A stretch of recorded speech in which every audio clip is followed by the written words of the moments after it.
여러분하고 말씀드린 대로 오늘 또 기도에 대해서 나눕니다. 자, 사실은 오늘은 성탄절이니까 성탄절 메시지를 전해야 되는데 저희가 지난주부터 기도에 대한 얘기를 했어요. 그래서 제가 오늘 기도에 대한 얘기를 한 번 더 하려고 하는데 두 번째 기도에 대한 얘기는 예수님의 겟세마네에서 기도입니다. 그러니까 사실은 오늘 어울리는 말씀보다 일단 이제 3월달, 4월달에 부활절 전에 고난주간에 더 어울리는 말씀이지만 우리가 시리즈로 기도에 대해서 좀 나누고 있으니까 그냥 하는 대로 그냥 하겠습니다.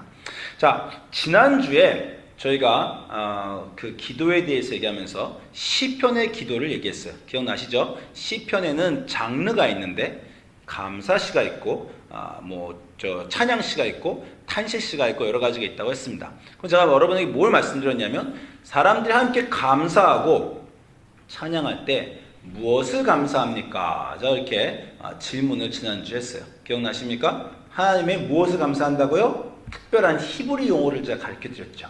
하나님의 헤세드를 감사한다라는 거예요. 그래서 시편에 보면 하나님의 헤세드를 감사하는 그런 부분이 있습니다. 하나님의 헤세드를 감사한다는 건 어떤 거냐면 내 평생의 선하심과 인자하심이 반드시 나를 따르리니 내가 여호와의 집에 영원히 거하려다. 시편 23편 아닙니까? 내 평생의 여호와의 선하심과 인자하심이 나를 따른다. 그 인자하심이 영어로 헤세드다. 그렇게 말했어요. 하나님이 우리에게 선하시고 인자하신 그것을 찬양하는 겁니다. 또 시편 118편 1절 보면 여호와께 감사하고 찬양하라. 그는 선하시며 그의 인자하심이 영원하도다. 이 성경에 그의 사랑이 영원하도다. 그의 인자하심이 영원하도다. 그의 하나님의 헤세드가 영원하도다 하면서 하나님의 헤세드를 우리가 찬양하게 되어 있습니다. 근데 여러분 시편 23편을 좀 생각해 보세요. 여러분 시편 23편 다 아시죠? 한번 다 외우실 수도 있습니다. 첫 번째 절은 정말 모든 사람이 다 외울 것 같아요. 그죠? 어떻게 됩니까? 첫 번째 시편 13 어떻게 됩니까? 여호와는 나의 목자시니 내가 부족함이 없으리로다. 그가 나를 푸른 초장에 누이시며 이거를 딱 외우면요 한국 사람이라면 머리 이미지가 딱 떠오릅니다. 뭐가 떠오릅니까? 뽕짝 노래가 하나 떠올라요. 저 푸른 초원 위에. 이게 사실은 이 성경하고 관련돼서 나온 것 같아요. 그렇죠? 저 푸른 초원 위에 쉴만한 물가를 주시는 하나님이 딱 떠오르는 겁니다. 그래서 우리가 하나님이 좋으시구나. 이 저 푸른 초원 위에 그림 같은 집을 짓고 나를 살게 하시는구나. 그런 거를 찬양한다고 생각할 수 있었지만 그렇지 않습니다. 왜냐하면 시편 23편의 그 구절들을 보세요. 뭐라 그래요? 내가 사망의 음침한 골짜기를 다닐지라도. 저 푸른 초원이가 아닙니다. 사망의 음침한 골짜기를 가고 있는데 여호와를 찬양한다는 거예요. 또 어떻습니까? 내 원수가 내를 사랑하는 사람들이 둘러있는 게 아니라 내 원수가 보기 싫은 원수가 내 눈앞에 있다는 거예요. 그래서 내 원수의 목전에서 내게 기름을 베푸십니다. 시편 23편은 그냥 인생이 쫙 저 푸른 초원 위에 그림 같은 집을 짓고 사는 상황에서 나온 시가 아니라 사망의 음침한 골짜기를 다니는데 그럼에도 여호와가 나의 목자다라고 고백하는 시예요. 무슨 말이냐면 우리가 하나님의 헤세드, 하나님의 선하심을 찬양합니다.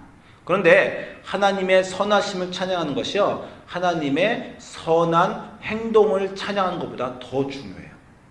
무슨 차이인지 아시겠어요? 하나님의 선한 일을 찬양하는 게 아니라 하나님의 선하심을 찬양하는 겁니다. 하나님의 선한 일이라고 하면 왜냐하면 우리가 어떻게 생각하냐면 내 인생에 지금 활동하고 계시는 하나님의 선한 일을 생각하기 때문이에요. 그 말은 내 인생이 잘 풀려야만 찬양한다는 겁니다. 내 인생 지금 잘 풀리고 저 푸른 초원 위에 애들 대학 잘 나가고 병도 안 걸리고 근심하고 하나님의 선한 일이 내 인생에 있구나. 그래서 찬양을 하는 사람들은 인생에 얼마 찬양을 못합니다. 왜냐하면 다 아시겠지만 인생에 고난이 기쁨보다 많아요. 보통 그렇습니다. 그건 다들 아시는 거 아닙니까? 힘들고 어려운 일이 기쁨보다 많아요. 그러면 그런 사람들은 인생의 절반도 찬양을 못합니다. 그런데 하나님이 지금 내 인생에서 선한 일을 하시는 그걸 내가 눈으로 내 인생이 기뻐서 하는 게 아니라 그분이 선하시다는 그 믿음, 그래서 지금 내 인생에서 내가 사망의 음침한 골짜기를 지날지라도 그분은 선하시다는 그 믿음. 그래서 그 선한 일이 당장 내 안에 일어나는 일이 아니라 전체 내 생애를 통해서 선한 하나님이 선한 일을 하신다라는 그것 때문에 찬양하는 겁니다. 여러분, 다윗이 또 아비멜렉을 피해가면서 도망하며 지은 시 시편에 있는 거 기억하십니까? 다윗이 블레셋으로 피했다가 블레셋 사람이 죽이려 그러니까 어떻게 했어요? 침을 줄줄줄 흘리고 미친 채 하면서 도망합니다. 얼마나 치욕스럽고 창피한 순간인지 몰라요. 인생의 바닥까지 한 겁니다. 그 침을 줄줄줄 흘리면서 도망하면서 여호와를 찬양하라. 그렇게 찬양시를 드려요. 시편에 있는 찬양시와 감사시는 기쁘고 찬양할 일이 있어서 그런 게 아니라 인생이 사망의 음침한 골짜기를 가도 지금 선하신 하나님이 내 인생에 계시다라는 것으로 우리가 찬양을 하는 겁니다. 그래서 여러분이 기쁨과 찬양시 시편을 볼 때마다 이 시편 기자는 저런 상황에서도 감사하고 찬양하는구나라는 그 감동을 느끼셔야 됩니다. 시편에 우리가 찬양시가 있고 감사시가 있다 그러는데 사실 시편에 가장 많은 시는요 탄식시라고 우리가 부르는 겁니다. 탄식시.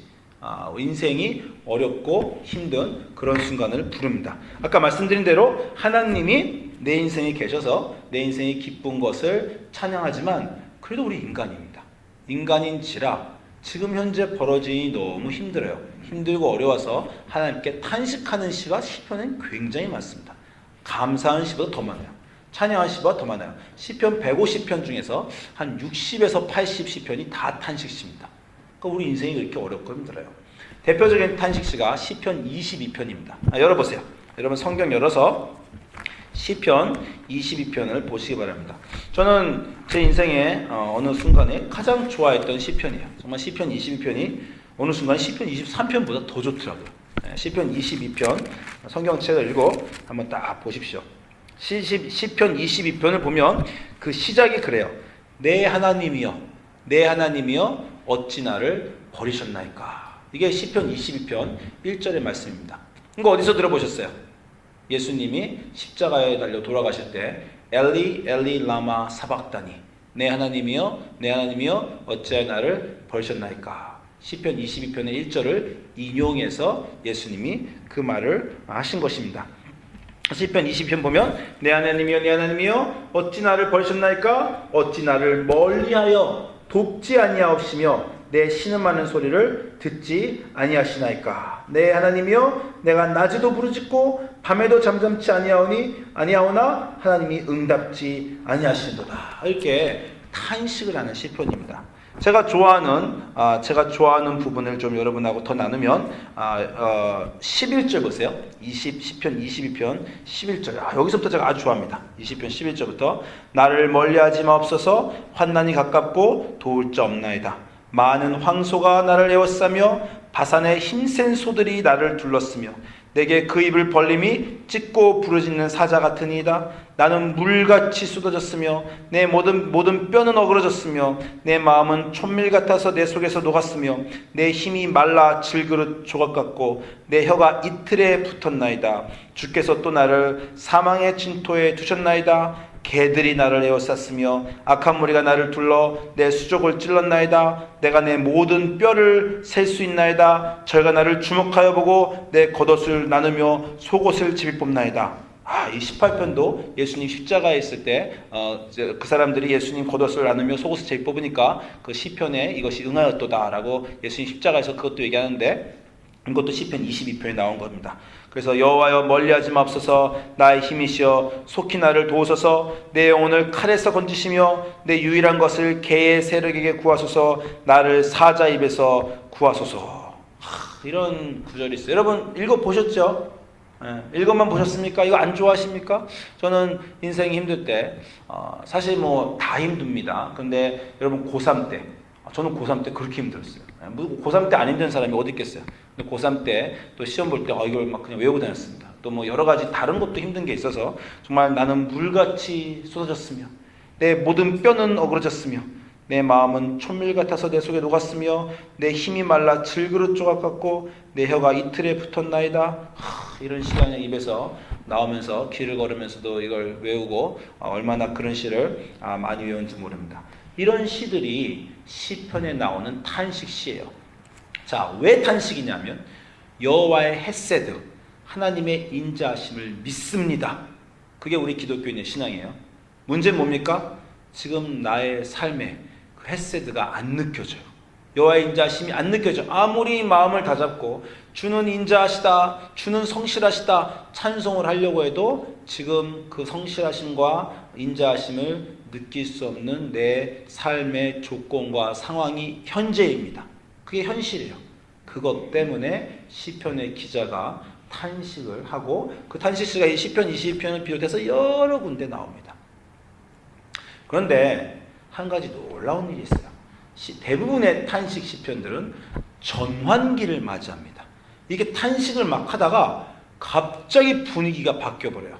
좀 전에 우리가 여러분 읽으신 그 20편, 21편 마지막 부분 다시 볼게요. 22장 20편 보면 내 영혼을 칼에서 건지시며 내 유일한 것을 개의 세력에서 구하소서, 나를 사자의 입에서 구하소서, 주께서 내게 응낙하시고 들소불에서 구하소서, 이렇게 딱 거기까지 말하잖아요. 근데 22편 보면, 그러니까 22편의 22절 보면 갑자기 내가 주의 이름을 형제에게 선포하고 회중에서 주를 찬송하리다.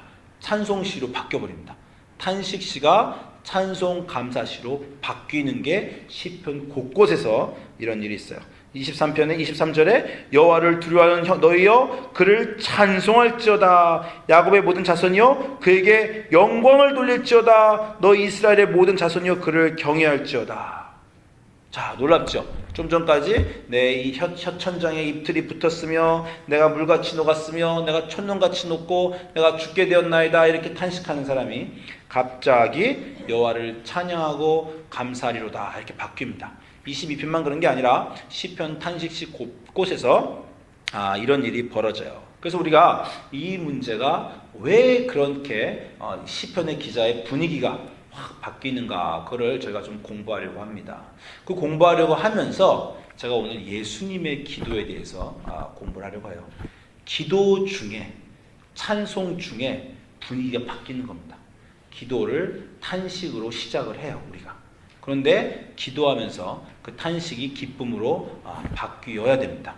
그 일이 기도 중에 일어나는 것이고 그 일이 기도 중에 일어나는 것이 예수님의 기도예요. 그래서 오늘 예수님의 기도를 보려고 해요. 여러분 다 겟세마네 기도 아시니까 마태복음 26장 36절을 가보십시오. 마태복음 26장 36절 보면 이렇게 시작합니다. 이에 예수께서, 예수님 잡히시긴 바로 그 전날 밤이죠. 이에 예수께서 제자들과 함께 겟세마네라는 곳에 이르러 제자들에게 이르시되 내가 저기 가서 기도할 동안에 너희는 여기 앉아있으라 하시고 베드로와 세베대의 두 아들 데리고 가서 고민하고 슬퍼하시다. 그렇게 말해요. 가서 고민하고 슬퍼하시며 이렇게 말씀하십니다. 이에 말씀하시되 내 마음이 매우 고민하여 죽게 되었으니. 자, 탄식시의 정황이에요. 지금 예수님이 탄식하고 있는 겁니다. 내 마음이 고민하고 죽게 되었다. 그리고 내 마음이 고민하고 아주 슬프게 되었다. 그런 예수님의 상황이 있었습니다. 그 상황이 우리 인생의 상황이고 우리 인생에 그 상황이 벌어집니다. 마음이 고민하고 애쓰면 그 다음은 어떻게 하면 됩니까? 기도하러 올라가야 돼요. 여러분, 고민하고 애쓰는 상황이 우리 인생에 있습니다. 예수님에게도 있었어요. 그럼 예수님 어떻게 돼요? 고민하고 애쓰면 앉아서 묵상하자. 어떻게 되겠지? 이러지 않습니다. 예수님도 고민하고 애쓰니 산기도 가자입니다. 야, 산기도 가자. 그리고 그룹 기도하자. 너희들 나와 같이 기도하자. 중보기도 좀 해다오. 내가 너희 기도가 필요하다. 나도 고민하고 애써서 기도하러 가야 되겠다라는 것입니다. 우리 인생에 고통이 있어요. 그 고통은 어쩔 수가 없습니다. 그 고통을 어떻게 우리가 대처하는가가 우리 기독교인의 삶을 결정합니다. 제가 여러분 아실지 모르지만 목요일부터 토요일까지요 저희가 수련회 들어왔어요. 목요일에서 금요일까지 우리 대학생과 영어도트 수련회를 갔는데 제가 더 말씀드리겠지만 우리 강사 목사님이 오셨는데 제가 본 모든 강사님 중에서 제가 강사 목사님을 몇 번을 봤겠어요. 뭐 1년에 몇 번씩 수련회를 하고 뭐 엄청나게 많은 분 가는데 제가 본 모든 강사 목사님 중에 제일 좋았어요. 저 개인적으로는 저게 그랬습니다.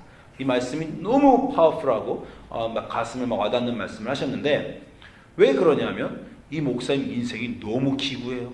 네, 너무 기구합니다. 그냥 들으면 제가 얘기만 하면 그냥 딸이 막 어떻게 정상적으로 태어나지 않고 부모님이 막 암에 걸렸는데 굉장히 아주 고통스럽게 돌아가시고 자기 젊었을 때 저지른 큰 실수 때문에 사람이 죽고 인생이 정말 아주 극과 극을 달리면서 정말 들으면서 우리가 입이 저런 일을 겪다니 그렇게 벌어집니다. 그분이 전한 하나님의 그 메시지는 다른 분이 전한 메시지하고 비슷합니다. 동화 돌아온 탕자 얘기를 전하시고 하나님의 사랑을 전하시고 비슷비슷한 주제는 다뤄요. 그런데 그 주제를 이해하는 이분의 어떤 기품이 저로 하여금 마음을 울리고 감동을 정말 받으면서 저는 이제 목사니까 제가 다른 목사의 설교를 들을 때 너무 감탄하면요 제가 이런 말을 해요. 도대체 어디서 이런 목사가 나왔나? 도대체 하나님이 어디서 이런 굉장한 분을 훈련시키셔서 보내셨나? 이런 제가 감탄할 때가 있는데 이런 그분한테 그 감탄을 하면서 왜 그렇게 됐을까? 왜 그래요? 고통이 그렇게 한 겁니다. 그 인생에 나는 겪어보지 못한 보통 사람은 겪어보지 못한 극과 극의 고통을 왔다 갔다 하면서 기품이 생기고 하나님의 이해가 생기고 사랑과 인생과 그에 대한 아주 깊은 것이 생겨서 그것을 나누시게 한 겁니다. 우리 인생의 고통은 우리를 비명을 지를 수밖에 없는 상황으로 만들지만 고통을 통해서 우리가 변하고 완전해진다는 것은 정말 부인할 수가 없어요. 근데 여러분 아시겠지만 모든 고통이 우리를 기쁘고 우리를 완성시키고 변화시키는 건 아닙니다. 고통에 어떻게 대처하느냐에 따라서 우리가 변화될 수 있어요. 여러분 기독교는 아주 독특한 종교라고 제가 말씀드렸지만 여러분 네이티브 아메리칸 보면 이렇게 말하고 무슬림 보면 이럽니다. 인샬라 그게 뭐예요? 신의 뜻대로 될 것입니다. 고통이 왔는데 고통에 무감각해요. 통증을 안 느낍니다. 느끼지만 그냥 어떻게 하냐면 자기들은 그냥 저 하늘에 높은 인생의 운명을 결정시키는 그분의 뜻이 닿아서 이루어지겠지. 이 힘든 거 나는 모르세. 그냥 눈 감고 버텨야지 어떡하겠나. 인샬라 그냥 내가 그렇게 해야지. 이렇게 하는 분들이 있어요. 제가 옛날에 미국 영화를 봤더니 이 네이티브 아메리칸에서 어떤 이 인디안들이 네이티브 아메리칸이 아들을 잃었어요. 막 슬픔에 차니까 그 옆에 있는 사람이 그는 이 운명이 결정한 대로 가는 거야. 그는 여기서 죽게 돼 있었어. 너무 슬퍼하지 말게나. 다들 운명대로 지나가는 거네. 그러면서 슬픔을 또 억누르는 그런 거를 본 적이 있습니다. 사람마다 고통이 오면 어떤 방식으로든 고통을 풀려고 그래요. 그런데 기독교는요. 우리가 고백하는 하나님은 우리 하나님 아버지시고 그분은 인자하심을 우리가 고백한다고 했어요. 하나님의 헤세드를 우리는 고백하는 사람들입니다. 하나님의 헤세드가 안 느껴지면 우리는 하나님과 씨름해야 됩니다. 그게 기독교예요. 저 높은 곳에 있는 하나님이 어떻게 마음대로 하시겠지가 아니라 아버지! 지금 왜 이럽니까? 저한테 왜 그러세요? 아니 이 일이 이러면 안 되시는 거 아닙니까? 그리고 하나님을 붙들고 늘어지는 겁니다. 그게 기독교예요. 하나님이 우리 아버지시니까. 그래서 제가 여러분에게 야곱에 대한 설교할 때 말씀드렸잖아요. 하나님이 야곱 보고 뭐라고 하신다고요? 너 힘들 때 나하고 씨름하자. 나하고 씨름하자는 게 뭐예요? 나한테 물어봐라. 우리가 다시 말씀드리지만 어떤 사람은 고통이 나면요. 고통을 자꾸 피해가려고 그래요. 예를 들어서 우리가 저 앞으로 나가려고 그러는데 하나님 우리 앞에 우리를 딱 막고 하나님이 서 계세요. 하나님한테 딱 막혔어요. 우리 인생 딱 막혔어요. 그럼 세상 사람들은 그냥 옆으로 피하려고 합니다. 그럼 하나님이 딱 이렇게 막고 또 이렇게 막고 뭐예요? 나하고 얘기 좀 하자. 너 지금 거기 가면 안 돼. 거긴 불이 있어. 불이. 너 타 죽는다. 이렇게 하실 수도 있고 야 너 그렇게 더럽게 가면 안 돼. 씻고 가라. 저기 파티장인데 씻고 가라. 그러니까 우리에게 무언가 얘기하시려고 하는 거예요. 그렇게 딱 하나님 버티고 계신데 계속해서 그냥 자기가 세상에 살 수 있는 여러 가지 방법들을 사람들이 쓰는 경우가 많습니다. 막 전화를 하고 그냥 어떻게 뒤로 이런 일을 하고 저런 일을 하고 빠져나가려는 거죠. 하나님이 나랑 씨름하자. 나랑 얘기하자. 너 나랑 얘기 좀 해야 돼. 그러는 겁니다. 어떤 사람들은 아까 말씀드렸지만 하나님 딱 버티고 쓰시면 고개 탁 돌리고 하나님 가실 때까지 나 그냥 가만히 있어야지. 그 고통을 눈 감는 사람들도 있습니다. 우리는 그런 사람들이 아니에요.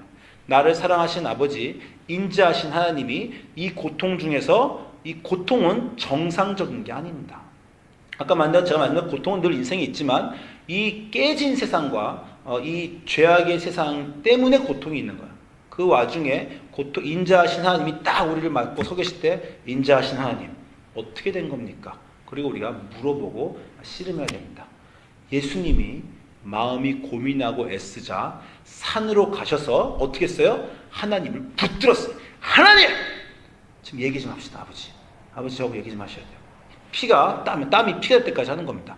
다른 방법도 있었어요. 예수님이요 얼마나 많은 사람을 치료해 줬습니까? 그 치료해 준 사람 중에 굉장한 사람도 있었어요. 백부장의 종도 치료해 줬죠. 왕의 신하도 치료해 줬죠. 쟁쟁한 영향력을 미칠 수 있는 사람들, 예수님한테 큰 은혜를 입은 사람들이 있었어요. 위험이 닥치면 제자들 풀어서 너 백부장한테 가고 너 니고데모한테 가고 너 저 왕의 신하한테 가서 다 불러 모아서 지금 이 상황 좀 해결해 보자. 그러실 수도 있었어요. 그럼 그게 아닙니다. 아버지와 대면하고 아버지하고 씨름하는 거예요. 그게 기독교인의 고통에 대한 태도입니다. 하나님 인자하신데 나에게 인자하시게 하실 것을 내가 믿는데 그 인자하심을 믿는데 지금 그 인자하심이 보이지 않으니 제가 아버지께 질문하겠습니다. 묻겠습니다. 왜 그러십니까? 그리고 고통 중에 여러분 씨름하셔야 됩니다.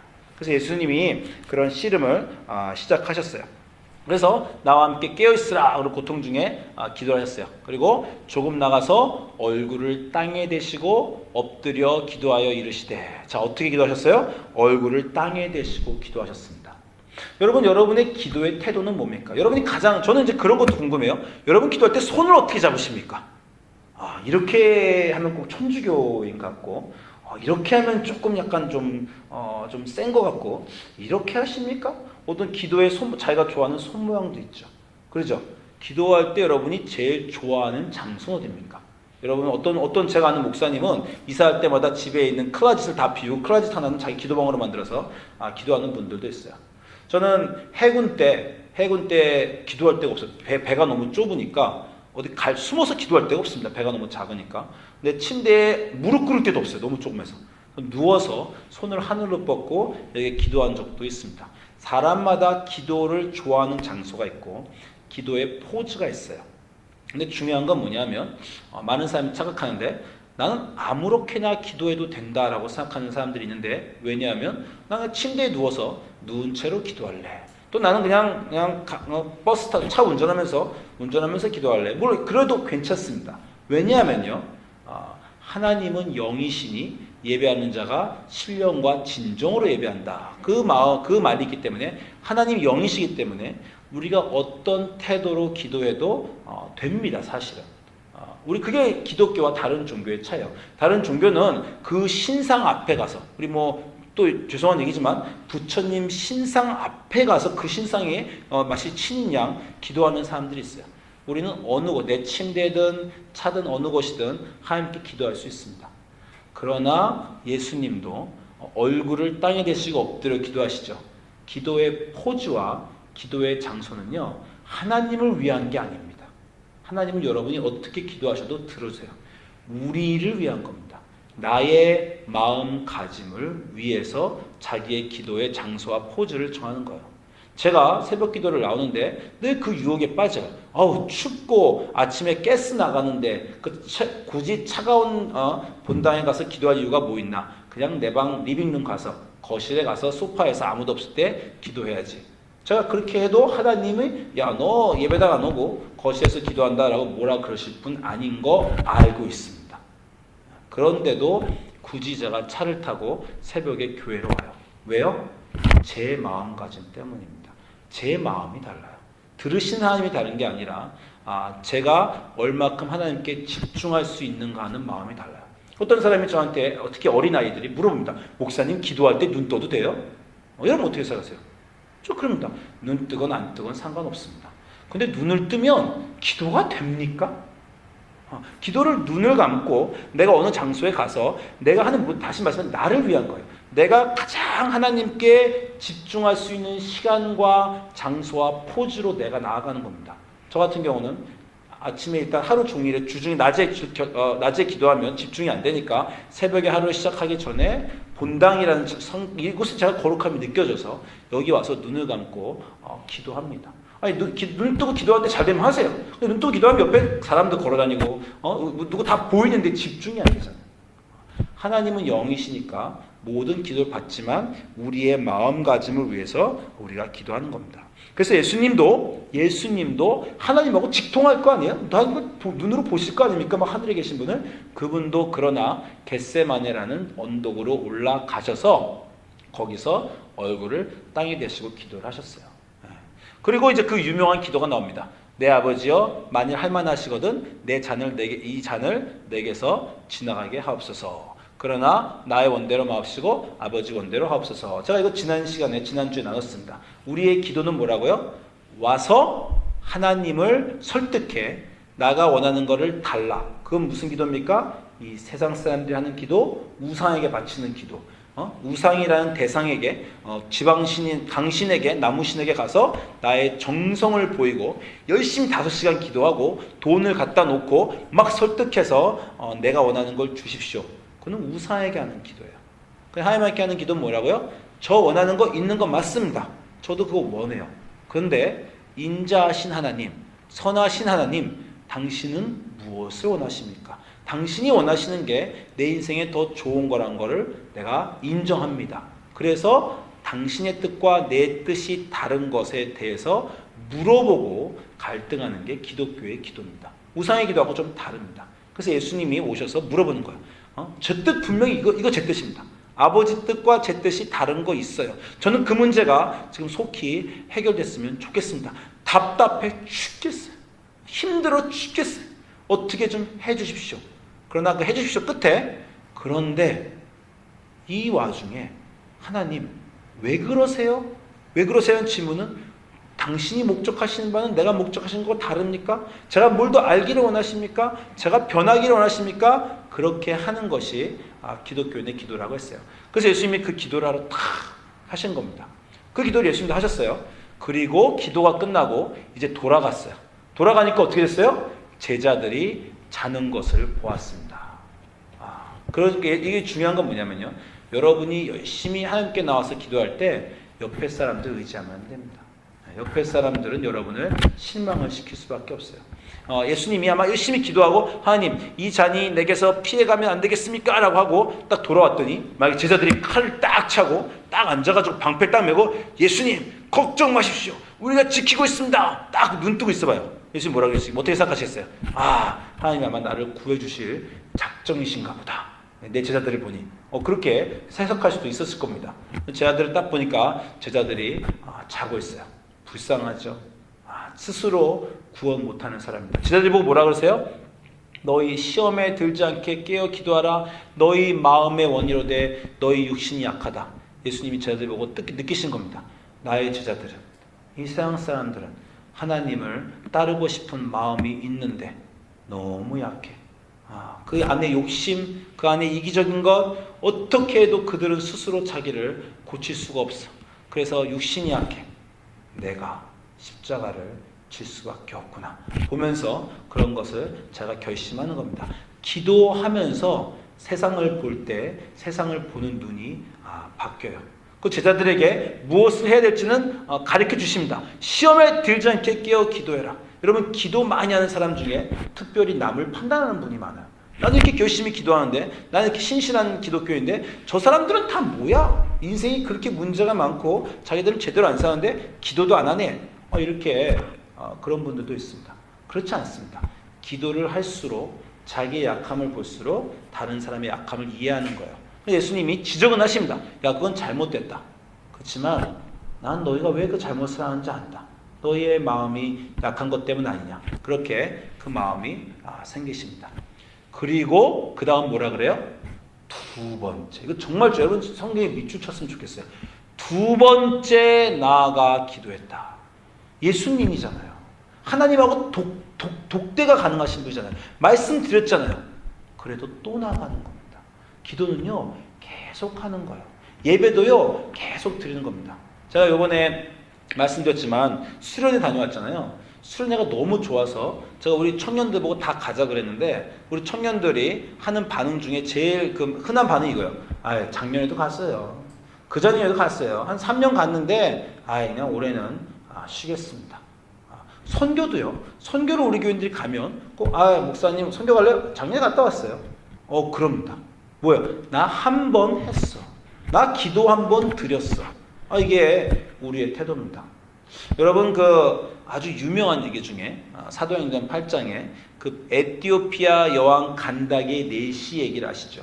에티오피아 여왕 간다게 네시가 예루살렘으로 예배를 드리러 갔다가 돌아가는 길에 하나님이 성령이 빌립을 보내셔서 빌립이 가서 이사야의 말씀을 전해서 그 사람이 회개하고 보라 물이 있으니 내가 세례를 받음에 무엇이 꺼리낌이 있느냐 그리고 회개를 받고 세례하고 돌아가서 자 여러분들 여러 번 말씀드렸어요. 2000년 후에 한 명이 6천만 명의 에티오피아의 기독교인이 되었다. 놀라운 성령과 기적의 순간입니다. 생각을 한번 해보십시오. 에티오피아 여왕 간다게 네시가 평생 예루살렘을 안 가다가 고해 한 번 운 좋게 올라갔더니 돌아가는 길에 성령님이 빌립을 보내셨을까요? 그렇지 않죠. 그 사람은 매년 갔습니다. 매년 사막을 통과해 몇 달 걸리는 먼지를 마시면서 예루살렘에 가서 하나님한테 예배를 드리고 돌아가는 길이었어요.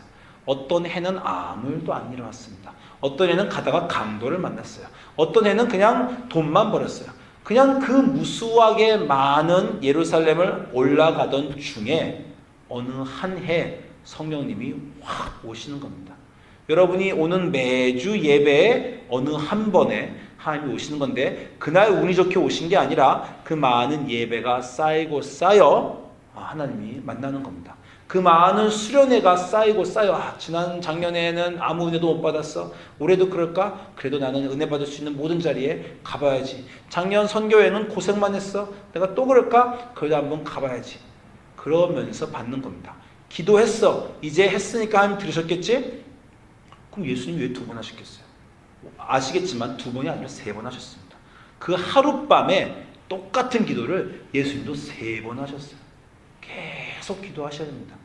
2번 하면서 어떤 일이 벌어진 줄 아세요? 자, 2번째 나아가 기도했어요. 여러분 이걸 잘 보시기 바랍니다. 2번째 예수님이 한 기도가 첫 번째 예수님이 한 기도와 다릅니다. 2번째 예수님 뭐라 그래요? 내 아버지여 만일 내가 마시지 않고는 이 잔이 내게서 지나갈 수 없거든 아버지의 원대로 되기를 원하나이다. 여러분 예수님의 기도 너무 잘 아실 것 같아요. 그런데 잘 보세요. 내 아버지여 만일 내가 마시지 않고는 이 잔이 내게서 지나갈 수 없거든 나 아버지의 원대로 되기를 원하시나이다. 2번째 기도입니다. 첫 번째 기도는 뭐였어요? 기억하세요? 첫 번째 기도는 뭐였습니까? 자 29절에 뭐예요? 내 아버지여 만일 할만하시거든 이 잔을 내게서 지나가게 하옵소서. 뭐예요? 첫 번째 기도는 자기 소원을 갖고 왔어요. 좀 지나가게 해주십시오. 나 예수님이니까 그건 알아요. 내 뜻이 아니라 아버지 뜻대로 되어야 된다는 건 알고 있어요. 그래도 내 뜻은 이건데 좀 어떻게 안 되겠습니까가 첫 번째 기도였어요. 2번째는 기도가 달라집니다. 어떻게 달라졌어요? 내가 마시지 않고는 안 되는지 나 이제 알고 있습니다. 제가 마시겠습니다. 지나갈 수 없으면 이제는 내 뜻이 없었어요. 처음엔 내 뜻과 아버지 뜻에서 고민하시면서 아버지 뜻이 되기를 약간 기우는 분이시지만 이제 완전히 아버지 뜻대로 하십시오. 기도를 하면서 어떤 일이 벌어지냐면 기도를 하면서 하나님 마음을 바꾸는 게 아니라 기도를 하면서 내 마음이 바뀌는 거예요. 내 마음이 그 흔들리던 마음이 점차 결단하는 마음으로 지나갑니다. 그러면서 26장 43절에 다시 오자 보신즉 그들이 자니 이는 그들이 눈이 피곤합니다. 똑같은 일이 반복되죠. 첫 번째 어떻게 했어요? 꾸짖으셨어요. 야 깨우실 수 없더냐? 그게 첫 번째 예수님이에요. 2번째 자니 눈이 피곤합니다. 아무 신경 안 쓰십니다. 그들을 두시고 다시 나아가세요. 뭡니까? 깨달으신 거예요. 이 길은 나 혼자 가는 길이다. 그 나의 제자들도 같이 갈 수가 없다. 나 혼자 가는 그 길을 내가 가야 된다. 이들에게 의지할 수 없다. 너희는 그냥 있어라. 그냥 자고 있어라. 내가 다 하마. 결심하는 겁니다. 그리고 3번째 가죠. 3번째 말씀을 마치고 그때 어떻게 기도하셨는지는 안 써 있어요. 그러나 그 다음 보세요. 세 번째 같은 말씀으로 기도하신 후 제자들에게 돌아오셨어요. 자, 기도를 3번 하셨습니다. 3번 하는 기도 처음에 시작은 어땠어요? 내 마음이 심히 고민하고 죽게 되는 탄식의 상황에서 예수님이 기도를 시작하셨어요. 그리고 첫 번째, 자기의 원함과 아버지 원함 사이에서 고민했어요. 사람들에게 실망했어요. 두 번째, 자기가 원하는 것이 점점 사라지면서 아버지께 집중하기 시작하고 다른 사람들에게 개의치 않게 되었습니다. 세 번째 기도가 끝난 예수님은 이렇습니다. 이제는 자고 쉬어라. 보라, 때가 되었다. 완전히 이 모든 상황을 받아들이기로 결정하신 겁니다. 그것뿐만 아니죠. 저는 이 46장을 여기 눈물이 감동이 뭘 일어나라 함께 가자 나를 팔자가 가까이 왔다. 결단하시는 겁니다. 결단하시고 행동하시는 거예요. 예수님의 이 고민과 애씀으로 시작한 그 밤이 어떤 결단으로 일어나서 가는 분으로 바뀌는지 여러분 이 예수님의 기도를 보셔야 됩니다. 그게 탄식시에서 일어나는 거예요. 주여, 내가 혀틀이 입에 붙고 몸이 높고 뼈를 셀 수 있고 죽게 되었습니다라는 상황에서 아유 어떻게 되겠지가 아니고 아유 하나님 나는 끝장났어요가 아니라 하나님 앞으로 나와서 씨름합니다. 주여, 인자하신 하나님, 당신의 인자하심은 도대체 어디에 있습니까? 저보고 어쩌란 말씀이세요? 저를 어떻게 하면 좋으십니까? 씨름하시기 시작합니다. 그러면서 씨름하고 삐지는 게 아니라 씨름하면서 내 뜻과 하나님의 뜻을 놓고 씨름하는 거예요. 하나님과 씨름한다는 건 그런 겁니다. 씨름한다는 게 주시옵소서 믿습니다. 주시옵소서 주실 때까지 이 산에서 내려가지 않겠습니다. 그게 아닙니다. 내 뜻과 하나님의 뜻을 놓고 씨름하는 거 하는 거 씨름하는 거. 저는 진짜 원해요. 제가 보기 괜찮아요. 남들도 다 가졌어요. 왜 저만 이거 큰 거 아니잖아요. 왜 그 하나님 그 상황을 놓고 씨름하면서 기도하고 2번 하고 3번 하면서 그렇습니까? 당신이 원하는 건 그렇습니까? 당신이 보는 건 그렇습니까? 당신이 보는 저는 그렇습니까? 제가 그걸 놔야 되겠습니까? 그러면서 맨 마지막 순간에 제가 놉니다. 제가 주님을 따릅니다. 당신의 뜻이 이루어질 것입니다라는 결단하는 사람으로 갑니다. 마음을 놓고 욕심을 놓고 제가 원하는 것을 땅에 내고 결단하는 사람의 입에서는 찬송이 나옵니다. 찬송이 나와요. 감사합니다. 나를 이렇게 만들어주신 주님. 제가 이제 두려움이 없습니다. 창검이 나를 기다리고 사망의 음침한 골짜기를 제가 걸어가겠습니다. 갑니다. 저 가요. 나는 사람들이 찔러도 괜찮습니다. 절벽에 떨어져도 괜찮습니다. 하나님이 인자하신 하나님이 저하고 함께 계시는 것 믿습니다. 하나님이 인자하신 놀라운 뜻이 제 삶을 통해서 이루어질 것 믿습니다. 그 고생 중에 꽃이 필 것을 믿습니다. 갑니다. 하나님을 찬양하렵니다. 그게 탄식시. 그 하나님의 찬양이 나오는 겁니다. 그게 예수님의 겟세마니의 기도입니다. 그게 여러분의 기도 생활이 되시기를 주님의 이름으로 축원드립니다. 더 기도하십시오. 힘든 일이 있을 때 집중하여 기도하십시오. 가장 좋은 자기의 마음을 위치를 가질 수 있는 곳에서 가장 자기가 씨름할 수 있는 그 위치에서 그냥 한번 툭 던지고 마는 게 아니라 나 그 아침에 그 새벽 제단에 가서 하나님을 붙들고 야곱이 하나님을 붙들고 씨름한 처럼 내가 씨름하리라. 주여 정말 나에게 어떻게 하란 말씀입니까? 그 다음날 또 가리라. 응답 없는 하나님에게 계속 가서 씨름하면서 하나하나 하나님을 향해 나아가고 하나님을 알아가고 자기를 놓으면서 완성하는 죽음을 향해 두려워하지 않는 일어나 걸어가는 그 예수님의 길을 여러분도 가시기를 주님의 이름으로 축원드립니다. 기도하겠습니다.